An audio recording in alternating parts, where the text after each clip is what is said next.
All right, so it's 4 a.m. and I'm in GJ sells, gold sells, and I'm looking at UCA, but I'm not going to take it, but I'm pretty sure it's going to go bullish based on what's happening on the daily time frame.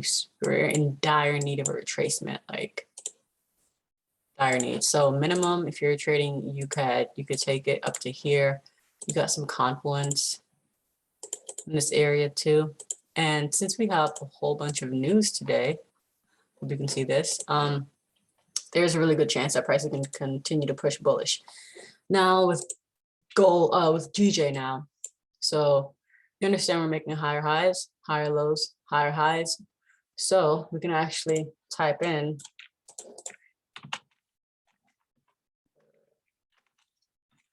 expecting higher low to form. Right, so we're gonna just keep an eye out for the next few days, so whenever, for price to actually create resistance and then have a 4-hour candle, a 4-hour resistance break.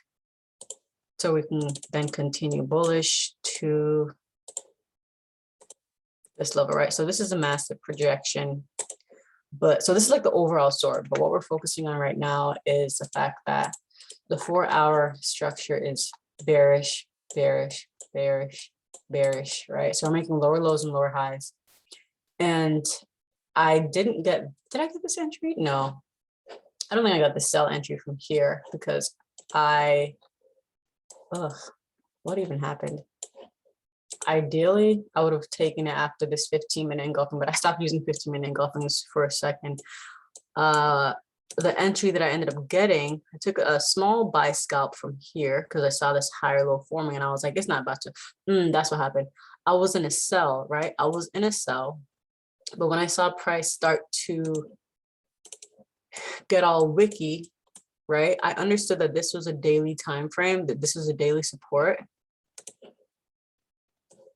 right? Or actually looks better on probably, oh, here we go. Here. So we had some type of liquidity here and I was like, we're getting wicks right here. Now we're about to go up a little bit more before actually reversing. So I exited this sell and I was waiting. So I was like, okay, we have a higher low and a downtrend. The first thing I can do is plot my counter trend line. So I have counter trend line here, post it right here. So I was pretty much just waiting for it to break out. But as I was waiting for a price to break out of this counter trend line, I realized that this is a lower high. This was the lower high that I was looking at for a while. I was like, bro, I should enter in after that because this is a high, but it's lower than this one. And I'm supposed to enter on lower highs. But I decided to wait for pressure to, you know, get more bearish. So yeah, I'm in sells now. See how this works. I expect it to come to, let's see, negative 27% from here to here. So this is the take profit for this current trade. Keep it simple, keep it short, keep it sweet. That's what I'm feeling. So it looks something like this. Because we haven't had hella volume yet, my stop is still above this level because I don't want, you know, don't want it to get hit. All right, almost a 1 to 2 with this. And now for gold, I'll go ahead and explain the reason why I'm in gold because some people didn't understand that. So let's look at the daily time frame, right?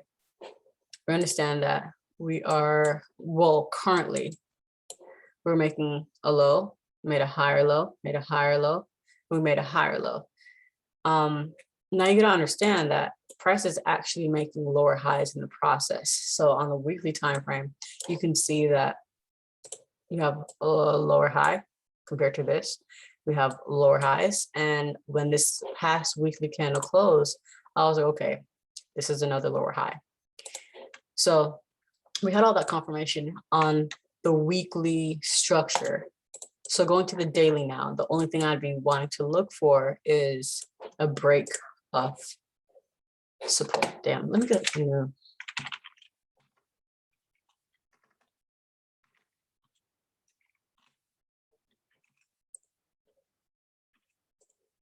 I just wanted something clean. Okay, so now I can mark up this chart. All right, so my weekly levels are already plotted on here. Right, so price was making higher highs and higher lows. I like to put my counter trend line. So you see we have this break. That's one sign that price is getting ready to go bearish. But most importantly, what I need to do all the time is I'm monitoring the lows, the higher lows, the higher lows, higher lows, higher lows, higher lows, making sure it's not broken.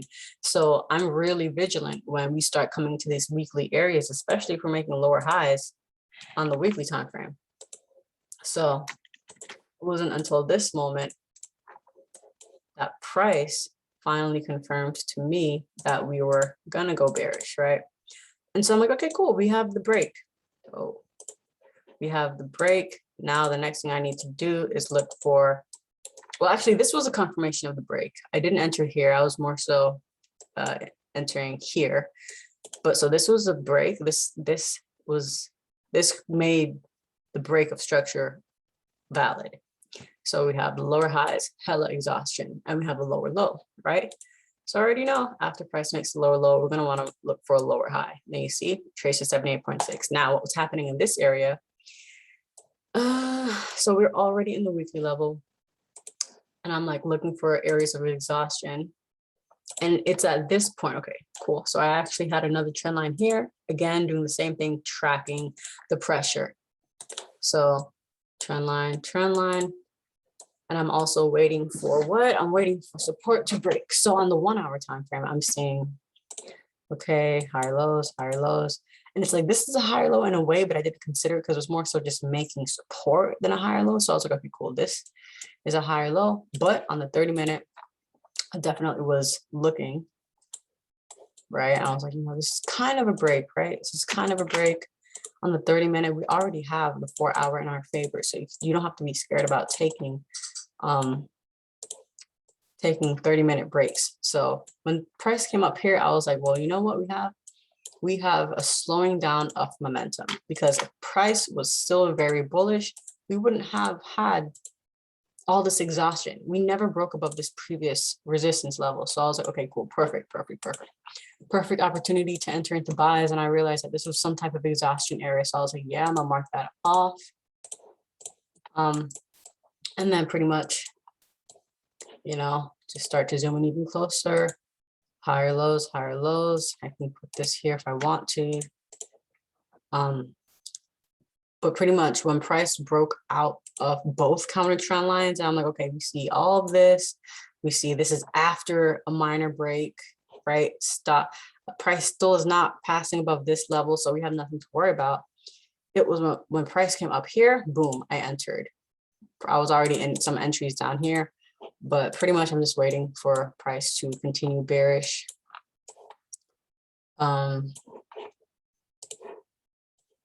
To at least, you know, gotta do the fibs. Nothing too crazy, just slightly past this low. So my take profits are right here for gold. And with the news today, I believe that, okay, so this is all supposedly quote unquote positive for the US dollar. If it's positive for the US dollar, that will cause gold to tank, because if the US dollar is doing good, that means people, and oh, that also means US 30 is going to pop bullish too. So beware of that. People are going to be more so interested in investing in the stock market than gold. So they're going to take their assets from gold out and put it into the stock market, which will cause US 30 to rise and for gold to fall. So that's just some of the things I'm looking at right now.